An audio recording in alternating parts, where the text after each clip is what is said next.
El atardecer caía sobre Verona con una lentitud ceremoniosa, como si el cielo descendiera a besar los tejados antiguos antes de retirarse. El Adigio corría hondo y oscuro, cargando en su cauce murmullos de siglos. Clara se detuvo en el centro del puente, apoyó las manos en la baranda fría y escuchó. El aire olía a piedra húmeda y a pan recién horneado. Desde alguna plaza lejana llegaba el sonido de un violín, frágil, suspendido entre el viento y la memoria. No había regresado en busca de milagros. Había vuelto para comprender en qué punto exacto su vida se había dividido en dos. 6 años antes, Verona había sido un mapa trazado entre risas y casualidades.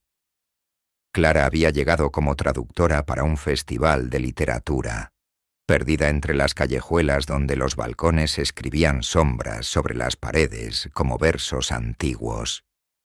Llevaba un vestido sencillo, un cuaderno en el bolso y esa forma de estar distraída que a veces convence al mundo de acercarse. Él apareció al doblar una esquina. Un hombre de ojos color cobre, con la torpeza amable de quien no sabe si debe sonreír o disculparse.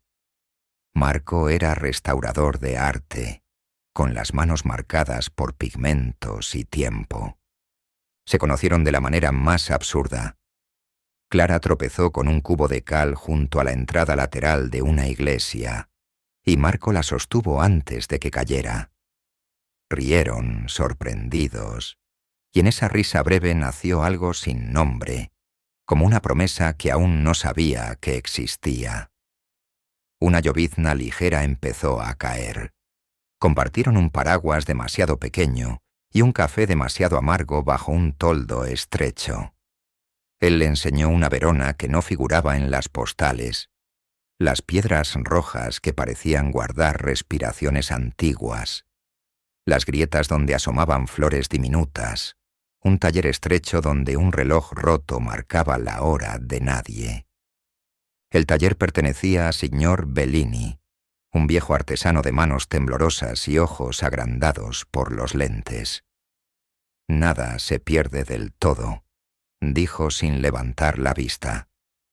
Las cosas se esconden bajo el polvo, y el polvo, si se le habla con paciencia, se deja ir. Marco sonrió. Clara entendió que Bellini no hablaba solo de madera y pintura.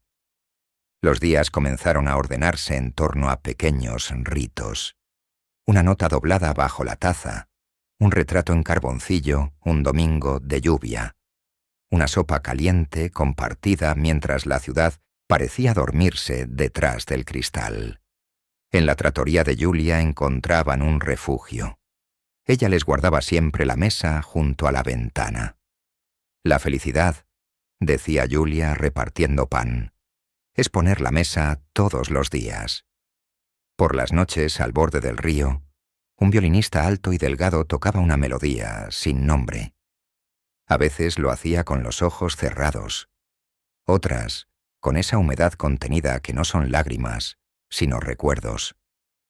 Clara y Marco se detenían a escucharlo hasta que el cielo se volvía violeta. Al terminar, el violinista inclinaba la cabeza como si les diera permiso para seguir. La promesa de permanecer juntos no tuvo ceremonia. Nació en un banco cercano al puente, cuando el verano ya empezaba a retirarse.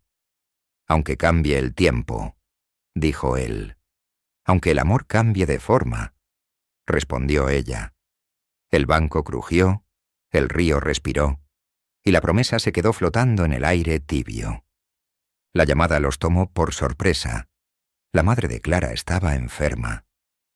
2 meses, dijo Clara con la voz apretada. Te esperaré, respondió Marco, con esa calma que a veces se parece a la fe. Empacaron poco. En la estación, el silbido del tren partió la tarde. Marco le entregó un sobre sellado. Léelo cuando estés en el tren. Clara lo guardó en el bolsillo del abrigo, y nunca volvió a encontrarlo. Tal vez cayó. Tal vez el viento se lo llevó. Tal vez el mundo no estaba listo para lo que decía. En el vagón, entre una mujer dormida y un niño que hacía rodar un coche metálico por el borde de la ventanilla, vio cómo la ciudad se hacía pequeña. Su reflejo en el cristal reflejaba su gran dolor. Lloró en silencio. Afuera Verona se disolvía con el día, y con ella un verano, una risa y miles de recuerdos. Los primeros meses fueron una habitación de hospital y un calendario sin casillas en blanco. Las manos de Clara aprendieron el lenguaje del cuidado. Medir gotas, humedecer labios, contar respiraciones, leer en voz alta para espantar la noche. Llamaba a Marco cuando podía. Al principio cada día, después una vez por semana. Luego, menos. No era solo la distancia. Era el cansancio que vuelve torpes las palabras, la imposibilidad de decir lo que duele sin quebrarse. A veces, cuando la línea se cortaba, ella susurraba su nombre en la cocina solo para escuchar algo que todavía les pertenecía. Andrés apareció en medio de aquella estación sin horarios. Era colega de traducciones. Traía pan, libros y trataba de animarla. Este término no existe, anotó una tarde en el margen de un manuscrito. Pero debería. Clara sonrió. No era alegría, era un descanso breve. Andrés nunca preguntó por Marco. No hacía falta. La enfermedad no se fue de golpe. Se retiró con la paciencia del invierno. Primero una noche entera de sueño, luego un desayuno sentado a la mesa, más tarde un paseo corto por el pasillo. La vida entró de nuevo como entra el sol por una rendija. Las mejillas de la madre volvieron a tener color, su risa a tener música. Un día agarró la mano de su hija con esa fuerza pequeña e invencible de quien decide volver. «Anda», dijo. «Vuelve a terminar lo que empezaste. Tal vez es mejor así», murmuró Clara. «A veces lo que no se cierra duele menos». «No», refutó la madre, con esa autoridad suave que solo tienen ciertas verdades. «No se deja un puente a la mitad». Clara compró el billete con el pulso tranquilo de quien sabe que ya no huye. En el aeropuerto, Andrés la abrazó. «Vuelve si te encuentras», dijo. «Y si no, vuelve igual. Gracias por sostener la silla cuando me levanté. Para eso están las sillas», sonrió él. Verona la recibió con la misma cara antigua y bella. Los balcones cargados de flores y las campanas de San Zeno marcando una hora que nunca apura. Dejó la maleta en una pensión modesta que daba al río y salió con un cuaderno en la mano, como si el papel pudiera recordar por ella. Caminó sin mapas. Los pies sabían a dónde ir. Cuando llegó al puente, el pecho se le apretó como la primera vez. Apoyó los antebrazos en la piedra, cerró los ojos y escuchó. La ciudad tenía un rumor que reconocía. Al abrirlos, una anciana cruzaba hacia ella con una bolsa de flores marchitas. Llevaba un sombrerito mínimo que temblaba con cada paso. «¿Busca a alguien?», preguntó en un italiano que parecía venido de otra época. «No lo sé», respondió Clara. «Entonces ya lo encontró», dijo la mujer, sin misterio, como quien recuerda un dato.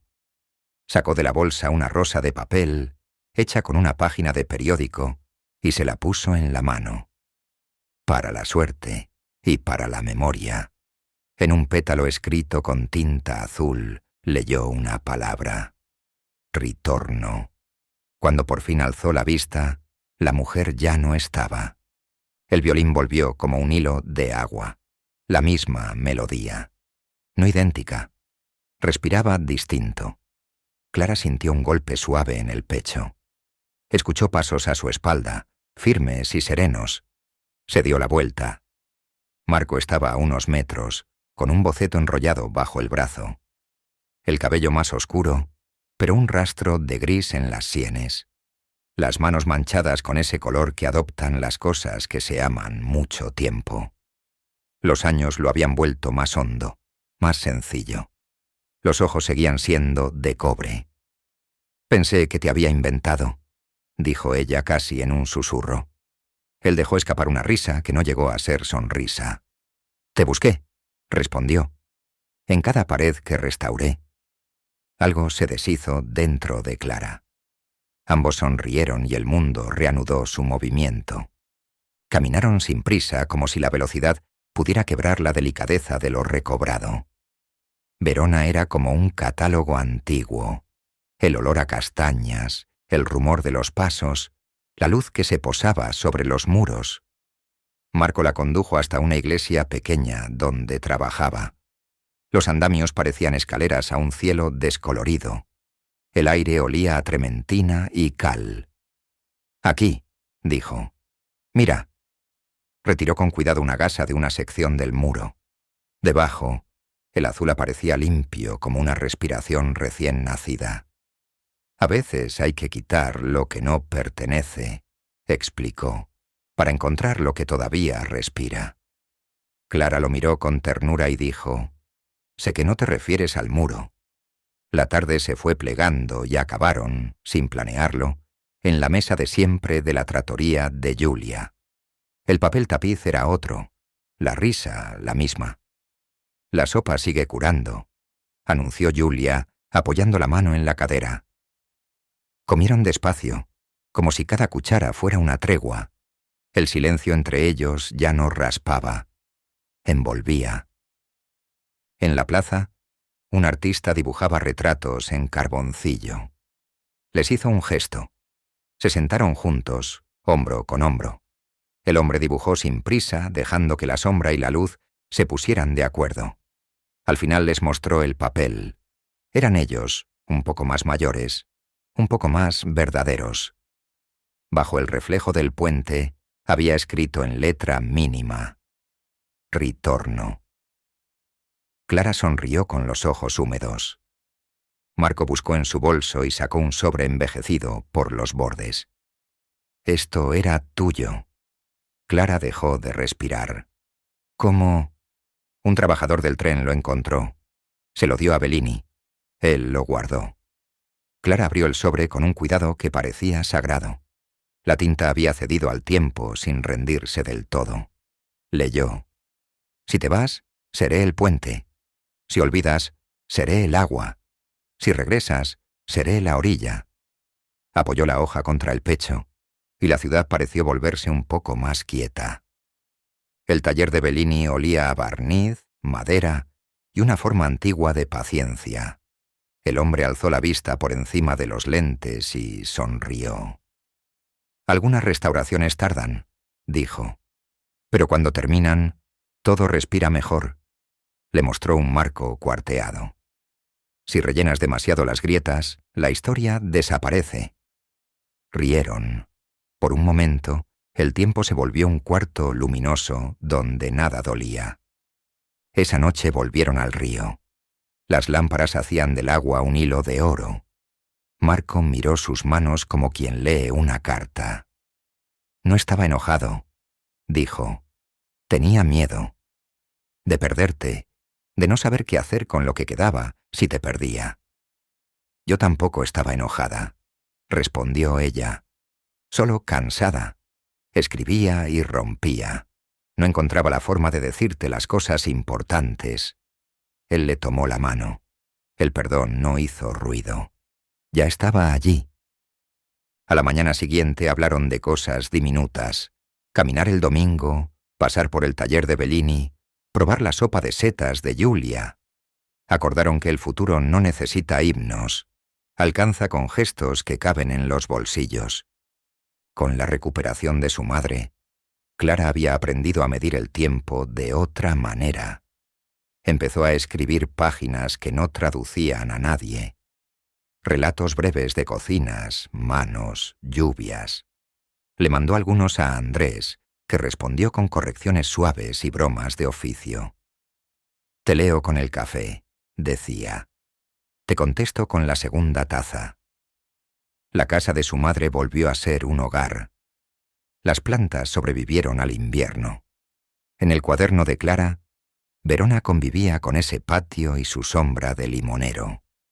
Pietro, Así se llamaba el violinista. Los saludaba con el mentón cada vez que pasaban. Un día Marco le llevó colofonia. Él olió la pastilla como si fuera un perfume. La canción encuentra a quien se queda hasta el final, anunció, y se puso a tocar una variación más luminosa. El joven que lo ayudaba con el estuche se acercó tímido. Clara lo reconoció enseguida. Los ojos del chico del tren. «Creí que no volvería a verte», dijo él. «Yo no me había ido del todo», respondió Clara. El muchacho sonrió. Entre las cuerdas y el agua, la ciudad parecía tutelar su conversación. Visitaban a Bellini los sábados. El viejo tenía historias para cada marco. Les mostró uno dorado que solo se veía al sesgo, y un pigmento que había viajado metido en una caracola. «Todo lo que vale la pena tarda», decía. «Y lo que tarda enseña». A veces se quedaban allí solo a escuchar el tic-tac desacompasado de un reloj que nadie reparaba. Ese reloj, pensaba Clara, era una manera preciosa de medir la paz. Los jueves eran para Julia. Ella llevaba las cuentas en una libreta con tapas de cuero y hablaba con todo el cuerpo. Extendía el aceite de oliva sobre el pan, como si bendijera. «Hoy tengo un ragú que reconcilia», anunciaba. «Sirve para parejas, primos y socios». Reían. Las paredes retenían las risas para devolvérselas un poco más tarde, cuando hicieran falta. Caminaron Verona como si la hubieran estrenado. Las persianas medio bajas de la tarde, los patios donde se oía una radio pequeña, los pasos que sabían esquivar charcos. Compraron naranjas en un mercado de barrio. Un vendedor con manos enormes les regaló una por buena suerte. Subieron a una colina cercana para mirar la ciudad entera a la hora en que el cielo decide hacerse rosa. Se quedaron callados, no por ausencia de palabras, sino porque el silencio estaba diciendo algo mejor. Hubo también desacuerdos mínimos, útiles como el estiramiento antes de correr. Una mañana discutieron por una llave que nadie encontraba. Otra vez por una ventana que él dejaba abierta y ella cerraba, turnándose como relojeros de una misma hora. De pronto se sorprendieron riendo de aquello, y a Clara le pareció un esplendor nuevo. Reír sin miedo de lo que antes habría dolido. La madre de Clara los visitó en primavera. Caminó despacio por la ribera, apoyada en el brazo de su hija, mirando cómo el sol picaba el agua. «Está bien», dijo como quien aprueba un examen profundo. «Aquí también late tu vida». Julia le sirvió el postre de la casa, que en realidad cambiaba según el día. Bellini le enseñó un marco diminuto que había rescatado de un desván. La madre lo sostuvo como si sostuviera un pájaro. Pietro tocó un vals corto. A Clara le pareció que el mundo entero había dado 2 pasos adelante y que ahora quedaba más cerca. Los meses se fueron plegando en una rutina amable. Por las mañanas, Marco trabajaba en el taller o en la iglesia. Clara escribía cerca de una ventana y, cuando el sol alcanzaba cierta inclinación, salía a cruzar el puente solo para escuchar cómo el río recitaba su rumor nuevo. A veces, al volver, encontraba en el marco de la puerta una nota de Marco. «Vuelve a la misma mesa. Te espero donde la sopa cura». Otras veces era ella quien dejaba sobre el banco del puente una flor pequeña con un papelito. «Hoy regresé antes.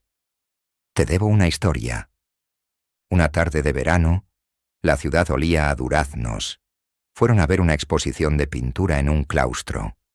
Marco le habló, con el entusiasmo calmo de los que aman lo que hacen, de la piel de los cuadros, de cómo la luz encuentra en ciertos barnices un atajo secreto. Clara, que siempre había traducido las vidas de otros, se descubrió traduciendo en su cabeza el brillo de esos cuadros a palabras propias. Anotó detalles en el margen del programa. barniz como lluvia leve, azul que respira de costado, grieta que cuenta su historia sin pedir permiso. Aquella noche, en la mesa de Julia, compartieron un vino que olía a higos. En otra mesa, alguien preguntó si creían en el destino. Marco miró a Clara con una cierta travesura y dijo, sin levantar la voz: «Creo en lo que se cuida». Ella añadió: «Y en lo que regresa porque lo nombramos sin miedo». Pietro, que estaba cerca, alzó el arco como brindando y dejó caer la primera nota. La melodía salió por la puerta abierta y subió al aire tibio. Se apoyó en los balcones, bajó por las escaleras, cruzó el puente como si lo supiera de memoria. Llegó el invierno sin estridencias. En casa el calor era una suma de cosas pequeñas. Un guiso en la olla, un suéter en el respaldo de la silla, una lámpara encendida antes de que hiciera falta.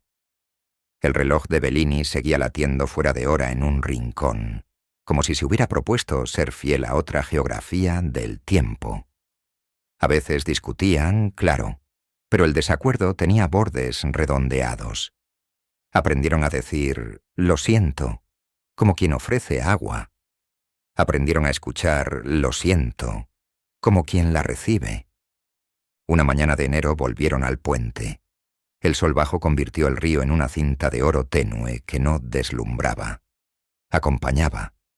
El aire traía olor a leña. Marco sacó del bolsillo una piedra lisa, ovalada. «Para recordar que el agua no está hecha para guardarse», dijo. «Solo para cruzarse». Clara apoyó su mano sobre la de él. «Y para recordar las orillas que aprenden nuestros nombres». Se quedaron mucho tiempo allí, con el corazón a la misma altura, mirando pasar el agua que, sin detenerse, parecía quedarse. Esa noche en la trattoria volvió la pregunta: ¿creen en el destino? Y volvió la mirada compartida que no necesita traducción.